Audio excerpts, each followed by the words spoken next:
알아두면 쓸모있는 변호사들의 뒷담화.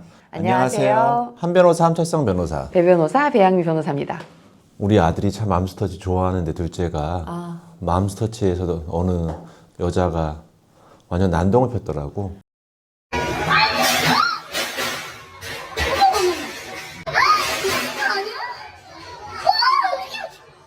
저도 뉴스 봤어요. 네. 참 세상 별일이 다 있다. 그러니까요. 왜 그랬던 거야 도대체? 영상 보니까 뭐 이렇게 카운터에서 이렇게 가서 난동을 부리던데. 나도 그래서 한번 찾아보니까 네. 콜라 리필을 안 해줬다고 그렇게 가서 이렇게 위협적인 행동을 했다고 하는데 콜라 리필이 과연 이 정도까지 행동을 할 만한 일인가 싶어. 그러니까 그 여성분이 카운터에 가가지고 먼저 이렇게 쟁반을 이렇게 엎었나요? 쟁반을 엎고 그 다음에 거기 있는 아르바이트생 여자애한테 한테 다가가가지고 이렇게 때리려고 하고 이렇게 목을 조르려고 하고 목을 졸랐다고 하더라고. 네 그리고 보니까 이렇게 포스기인가요? 기계를 이렇게 쫙 밀어가지고 맞아. 그것도 이렇게 파손시키는 것 같던데 왜 그런지 모르겠네요. 네. 리필을 안 해줘서 그랬대잖아. 리필 안 해줘서. 근데 뉴스에 보니까 여기 딱 놓여있던 콜라잔을 손으로 이렇게 탁 쳐가지고 이걸 본인이 먹던 일부러 떨어뜨린 다음에 가서 리필을 이렇게 해달라고 요구를 했던 상황이라고도 뉴스에 나왔고요. 그리고 원래 거기에 리필을 한번 해준대요. 그래서 원래 해주는 곳이어가지고 근데 원래는 컵을 가져와야 되는데 컵을 가져오지 않았음에도 불구하고 리필 해달라고 잠깐 기다리세요 이런 사이에 이렇게 급발진해가지고 말 그대로 급발진해가지고 이렇게 엎고 이렇게 부시고 이런 상황이었거든요. 음주 상황이었나? 음주 상황이었을 수도 있죠. 네, 아니면은 뭐 조금 좀 마음의 병이 깊거나 뭐 그랬을 것 같은데 어쨌든 그게 조금 많이 화제가 된 상황인 것 같아요. 일반적인 법 감정에서는 참 이해하기 힘든 일들이고 더군다나 이러면 좀 알바생들이나 점주분들도 되게 힘들 것 같아. 그러죠. 트라우마 생길 수 있죠. 이 정도면. 네. 그러니까 뭐 포스기를 던졌다는데 그걸 한번 맞았다고 생각을 해봐. 얼마나 무섭겠어. 그렇죠. 네. 그럼 이런 경우에 처벌은 어떻게 될까요? 직원에 대한 직접적인 위해가 가해졌다면 일단 폭행죄가 가장 문제가 되겠지. 그리고 만약 그 직원분이 뭐 생리적 기능이 훼손돼가지고 뭐 출혈이 있거나 멍이 들었거나 해서 뭐 상해까지 갔다면 일단 상해죄도 될 테이고 뭐 포스기가 손상됐다면 재물손괴죄. 네. 또 가장 문제되는 거는 이런 위력으로서 이 맘스터치의 영업을 방해한 거잖아. 그럼 업무방해가 되지 않을까. 네, 업무방해 될 것 같습니다. 배변이 좀 더 얘기해 봐. 이제 이런 상황에서 이제 피해 보신 분 입장에서 이거 내용 정리하려면요. 실제로 몸이 닿아가지고 다쳤으면 그 얼른 가서 진단서를 끊어야 됩니다. 그 진단서를 끊으면 상해죄가 되고 진단서까지 끊지 않고 그냥 맞기만 했으면 폭행죄 정도로 처리가 되는 거고요. 그리고 이제 폭행죄 같은 경우에는 실제로 몸에 닿지 않아도 폭행죄가 될 수 있거든요. 예를 들어서 이렇게 때려 이거는 진단서 이거 좀 억울합니다. 네. 진단서 바로 와야겠는데. 이거 좀 억울한데요. 뭐 물건을 던져서 옆으로 이렇게 스쳐 지나가거나 그런 경우에도 다 폭행죄에 해당하니까 만약에 여기서 쟁반을 이렇게 확 던져가지고 맞을 뻔했어도 폭행죄는 될 수 있을 것 같아요. 그래서 여러 가지가 가능한데 만약에 실제로 맞았거나 실제로 다쳤으면은 진단서를 끊는다. 그렇게 되면 그때부터는 상해죄로 변경돼서 아무래도 처벌이 훨씬 세집니다. 폭행죄는 합의를 보면 처벌이 되지 않는 범죄고요. 반의사 불벌죄라고 생각하시면 될 것 같고요. 네. 상해죄 같은 경우에는 합의를 봐도 일단은 처벌은 계속 진행이 된다는 거. 네, 그런 점에서 차이가 있고요.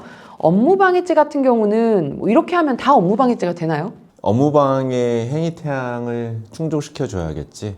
위계, 거짓말을 하거나 유무형의 힘을 행사하거나 이런 행동을 통해 가지고 업장의 업무를 방해한 결과까지는 초래하지 않더라도 위헌범이기 때문에. 그리고 여기서 그 점원분한테 뭐 네가 여기 직원이야, 뭐 직원 아니면 가만 안 두겠어 이렇게 했잖아요. 직원이니까 일하는 거 아니야, 상식적으로? 그렇죠, 네.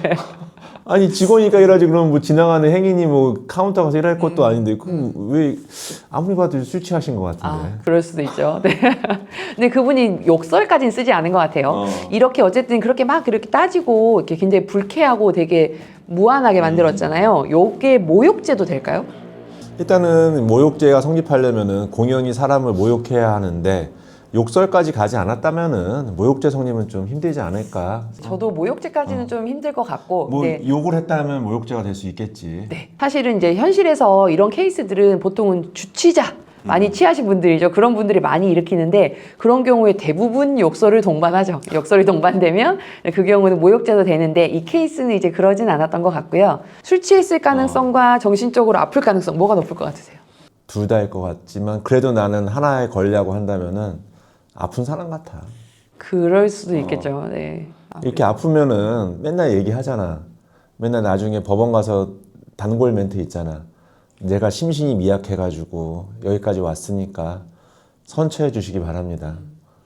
이렇게 될까? 이번 케이스는? 쉽지는 않을 것 어떨 것 같아요. 같아요? 예, 일단 보통 이제 우리가 그렇게 얘기하면서 이렇게 병원에서 이렇게 뭐 우울증 처방받고 뭐 이런 거 정도를 내는데 그거는 뭐 참작 사유가 그렇게 될 것 같지도 않지만 그나마 우리 법에서 말하는 심신미약의 우울증 진단서 이런 거는 택도 없거든요. 그래서 그런 걸로 되지는 않을 것 같고요. 이제 맘스터치 같은 경우에는 술을 파는 업장이 아니다 보니까 제 생각에도 술을 취했을 가능성보다는 다른 이유로 그렇게 행동했을 것 같긴 한데 굉장히 또 영업하시는 분들 입장에서 이런 일 관련해서는 굉장히 좀 힘드실 것 같습니다. 네. 이런 영업하시는 분들 이런 일을 겪지 않으려면은 일단 CCTV 같은 것을 일단 한두 군데는 항상 틀어놔가지고 증거자를 확보하는 게 중요할 것 같습니다. 또 하나는 또 이게 항상 직원에 대한 케어 문제도 중요할 것 같아. 무서워서 어디 일 하겠어. 그러니까요. 네. 실제로 근데 업무방해죄 같은 경우에는 이렇게 처벌이 그렇게 세지는 않거든요. 그래서 처벌이 얼마가 될지 모르겠지만 이걸로 뭐 교도소를 간다거나 그렇게까지 가기는 또 쉽지는 않아서 모르지 뭐 이게 한두 번이 아닐 수도 뭐 있잖아. 그럴 수는 있습니다. 네. 그리고 이제 좀 유명한 사건이 되면은 그렇게 갈 수는 있는데 처벌의 정도가 이제 심하지는 않고요.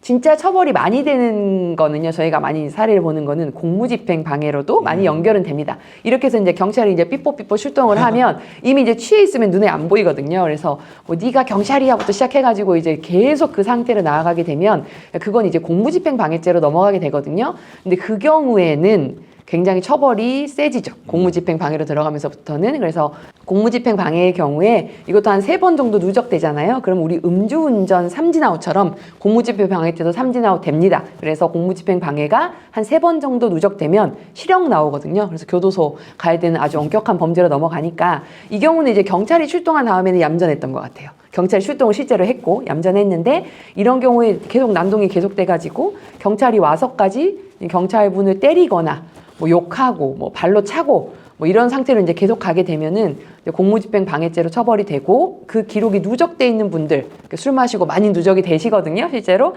그런 분들 경우에는 처벌이 굉장히 세진다 뭐 이런 얘기도 들을 수 있을 것 같아요. 정신적인 문제는 아닌 것 같은데 일관성이 없잖아. 일관성이 있게 경찰이 와도 행동했어야지. 그렇죠. 네, 이분 같은 경우는 그런 면에서 뭐 심신미약 주장하기는 어려울 것 같습니다. 문제다 문제. 네. 지금까지 한 변호사 배 변호사였습니다. 안녕.